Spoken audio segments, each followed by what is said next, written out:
جو اس کا حصہ بنتا ہے، جو اس کا حق بنتا ہے، جو اس کا طریقہ ہے، اسے کیوں نہیں دیتے؟ سیدھی سیدھی جنت کیوں نہیں حاصل کرتے؟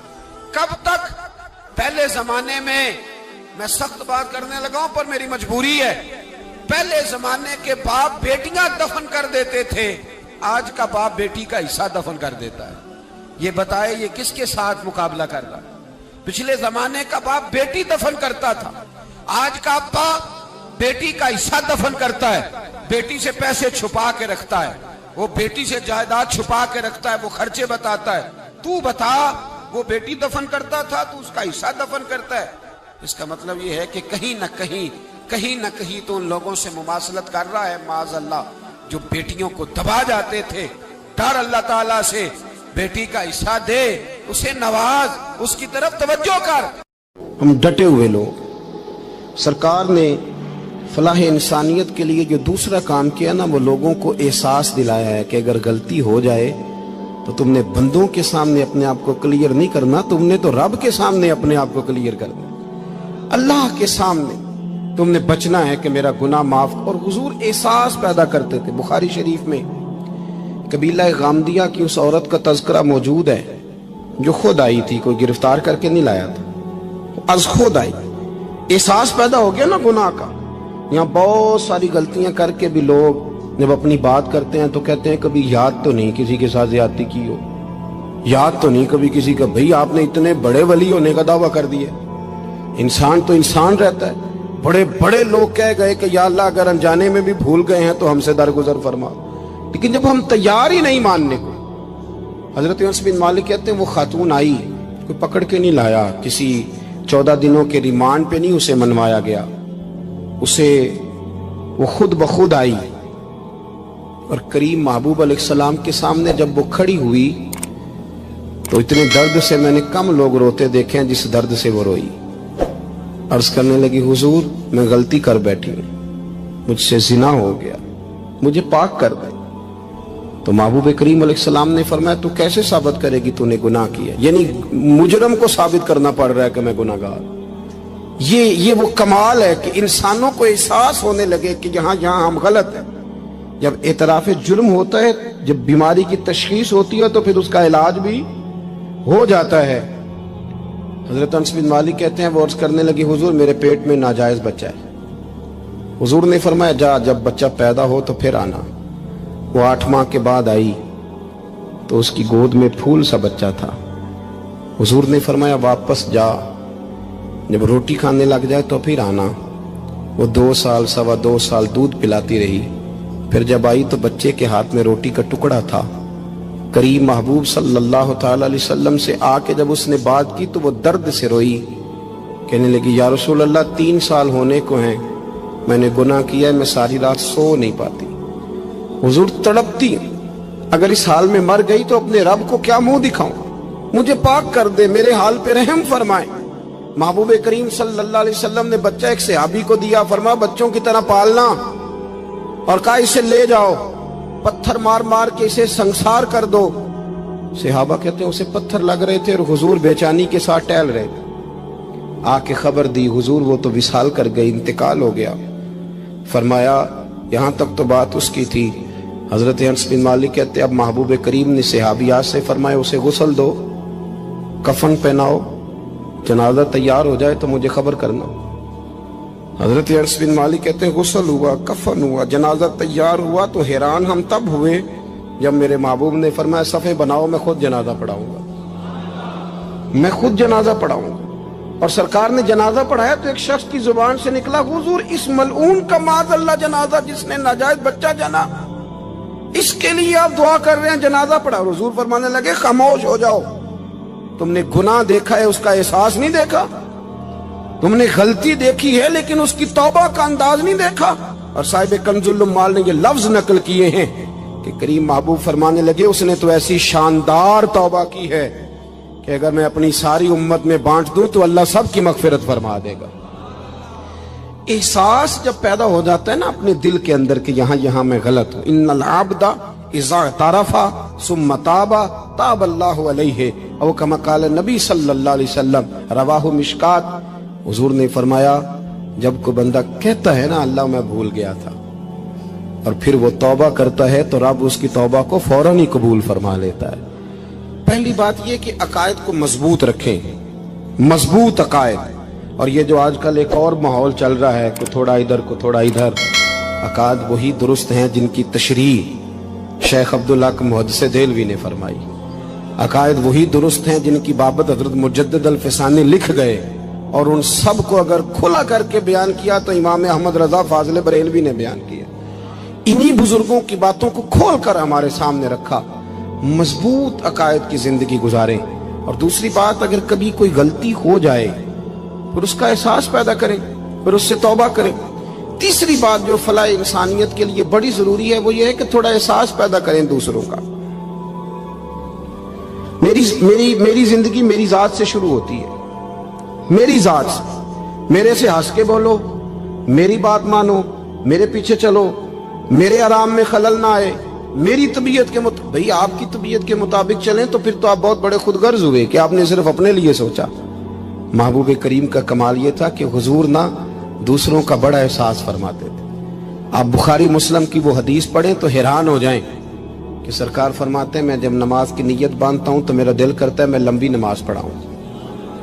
جب میرا کسی کام کرنے کو دل کرے تو پھر میں ساری دنیا کچلنی پڑے تو میں کر جاتا ہوں، لیکن حضور فرمانے لگے کہ میرا دل کرتا ہے میں لمبی نماز پڑھاؤں، لیکن پھر میرا خیال آتا ہے کہ پیچھے بوڑھے بھی ہیں، بیمار بھی ہیں، بچے بھی ہیں۔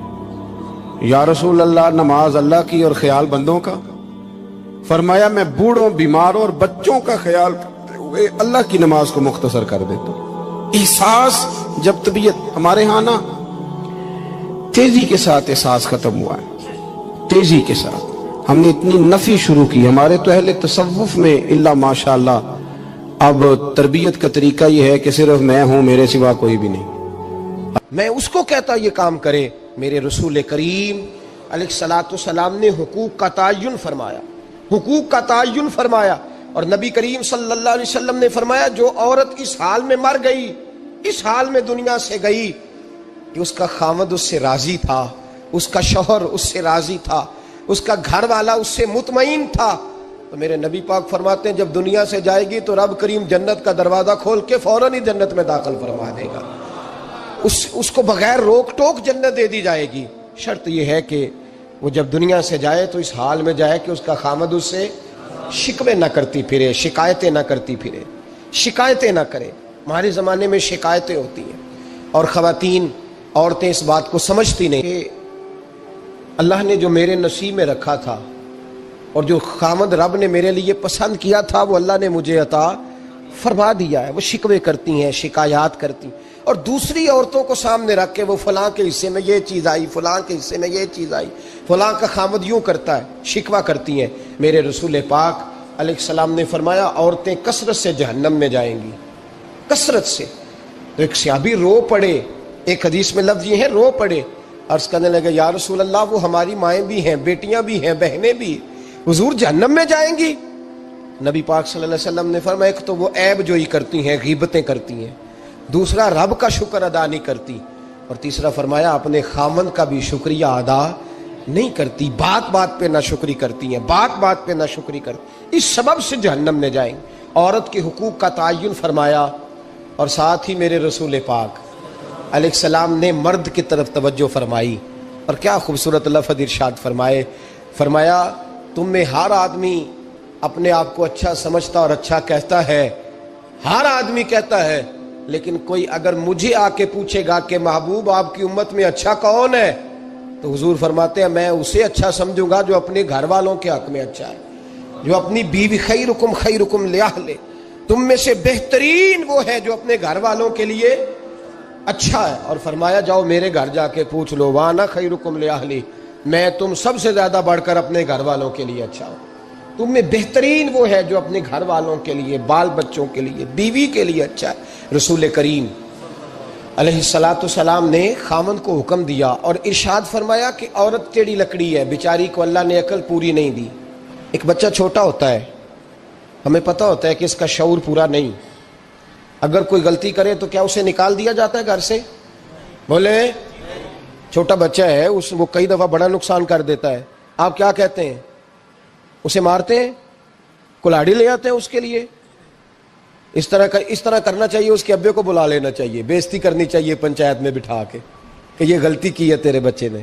بھائی دادا یہ کام کرتا ہے؟ بولے نا, کیوں نہیں کرتا؟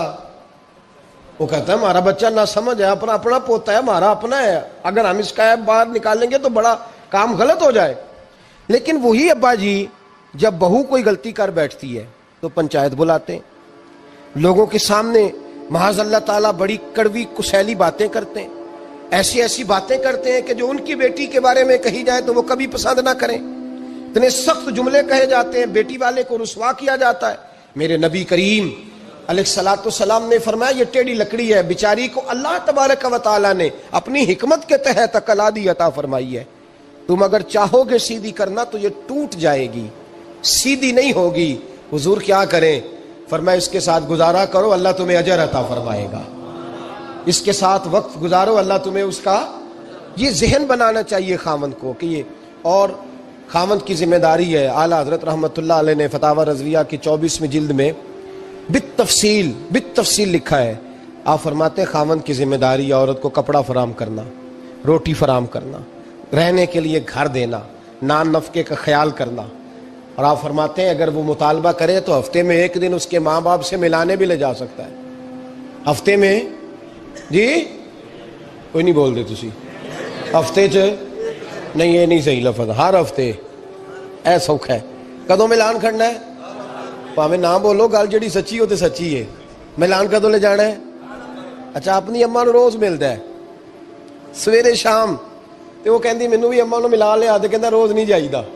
تو تم ہی نہ ملا اپنی اماں نو روز. بھائی دیکھیں نا, اعلیٰ حضرت فرماتے ہیں ہفتے میں ایک دفعہ ماں باپ سے بولے.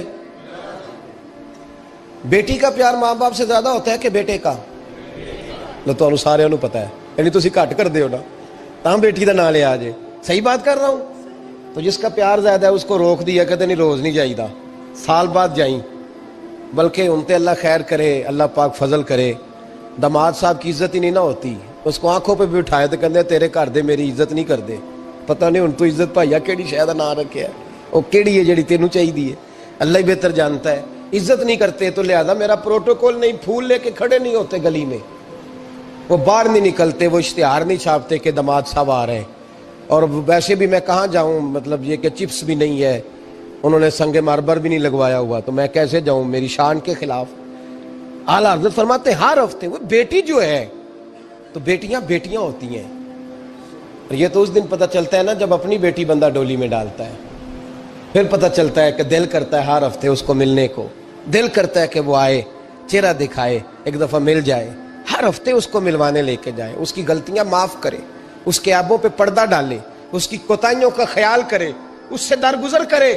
میرے نبی کریم صلی اللہ علیہ وسلم نے فرمایا میں اپنی امت کو حکم دیتا ہوں کہ اپنی بیوی سے بغض نہ پالنا, بغض نہ پیدا کرنا. کوئی غلطی کرے تو بغض نہ پیدا کرنا, بغض نہ رکھ لینا سینے میں کہ تو ہے ہی ایسی, تو ہے ہی, بغض نہ پالنا.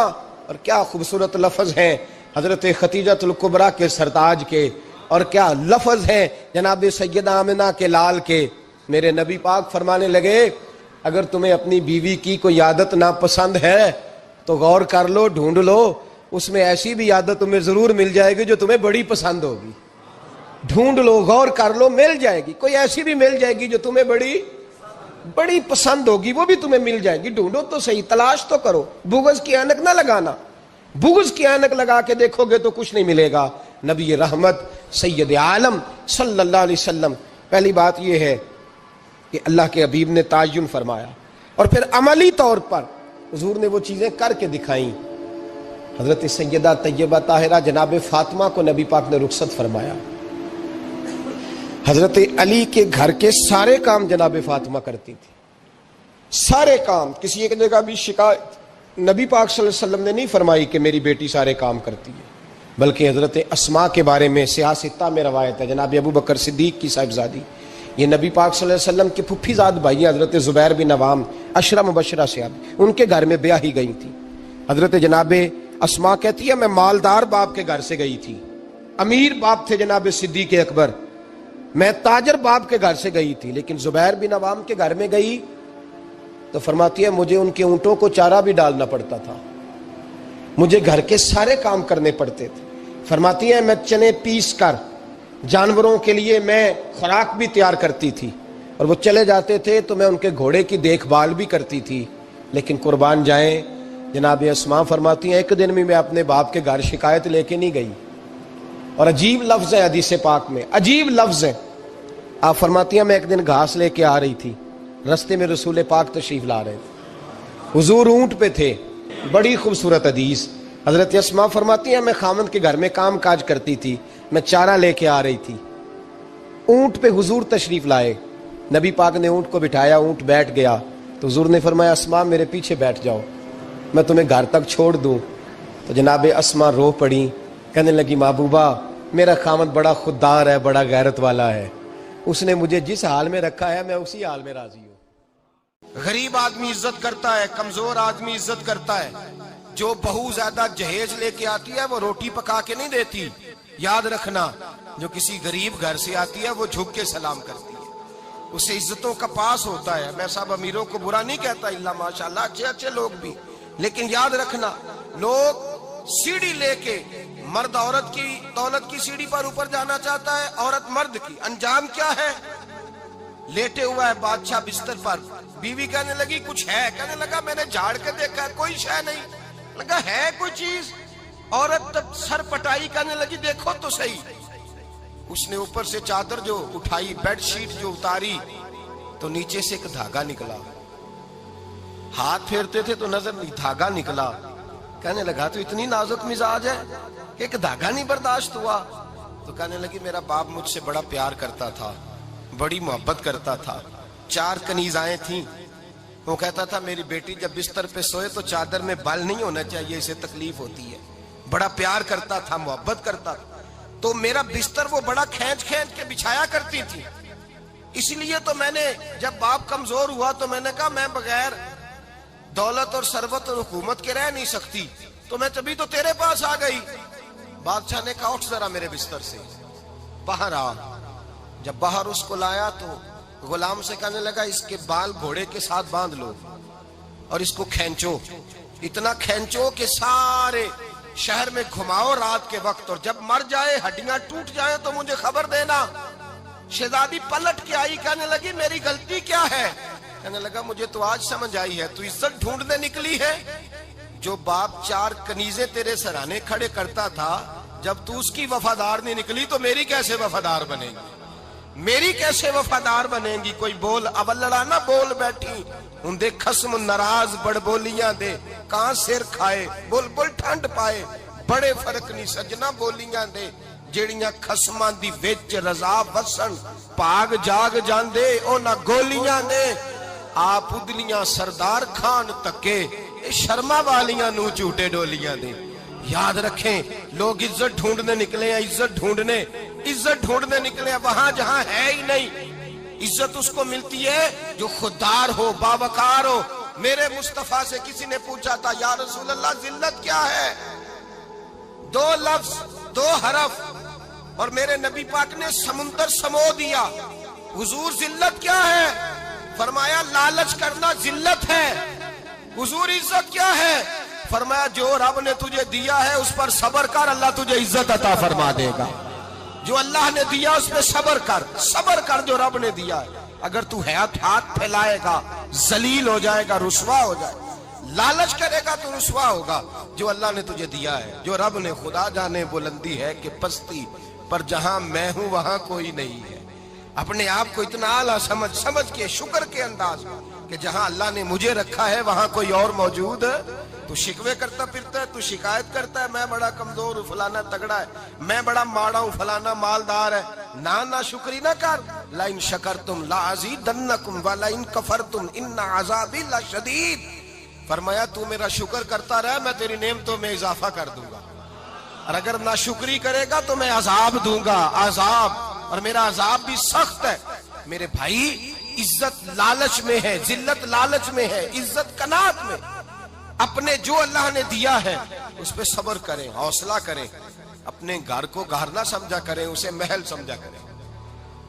اپنی کٹیا کو محل جانے بچ جائیں گے، میں کبھی کبھی اپنے دوستوں سے کہتا ہوں، میں کہتا ہوں بڑی خوش قسمت زندگی گزاری ہے، بڑی خوش قسمت زندگی، بڑی خوش قسمت۔ یہ میرے حضرت فرمایا کرتے، فرماتے یہ جملے کہا کرو رب کریم نے جو والدین میرے لیے پسند کیے وہ مجھے عطا فرمائے۔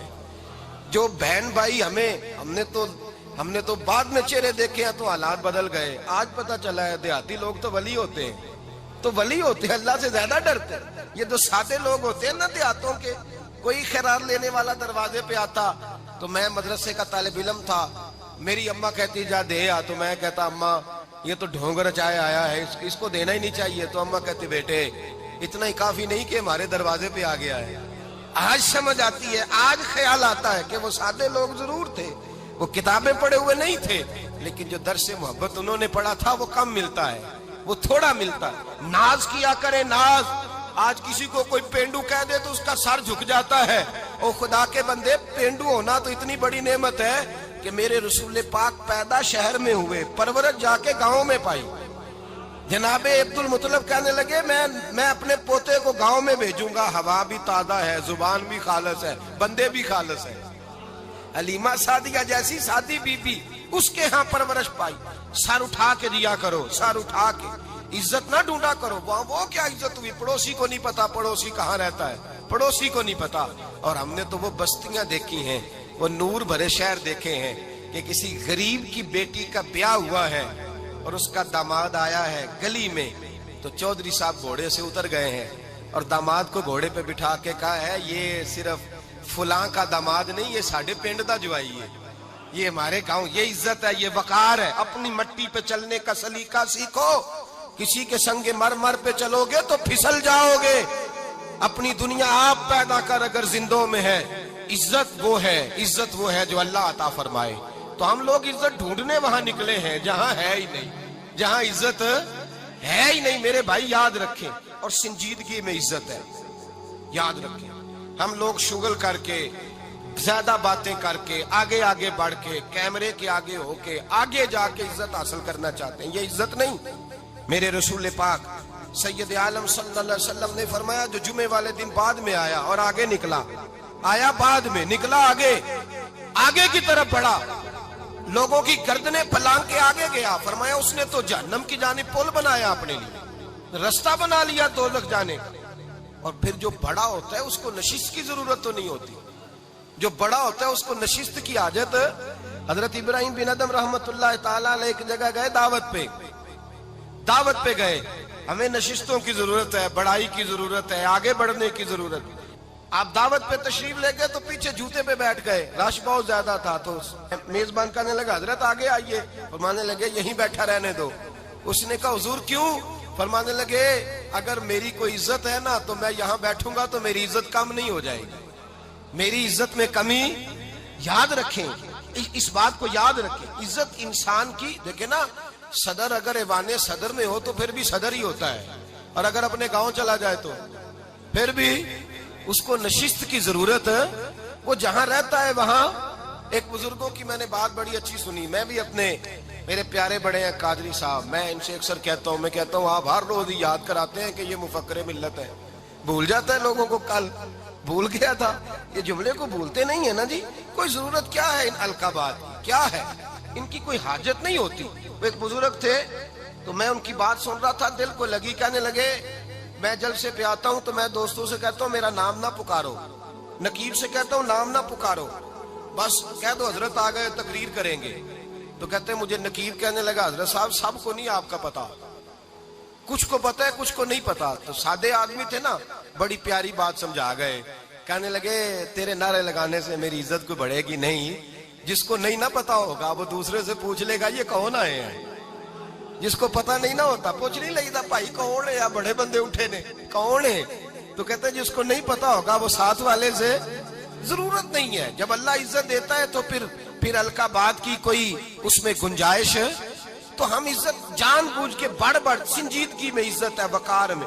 میرے مصطفیٰ نے فرمایا من صامت نجا، جو چپ کر گیا وہ نجات پا گیا، جو چپ کر گیا وہ چپ کر سیں تے موتی مل سن ذکر کریں تے ہیرے، چپ کر سیں تے موتی مل سن ذکر کریں تے جے پاگلا وانگو رولا پاویں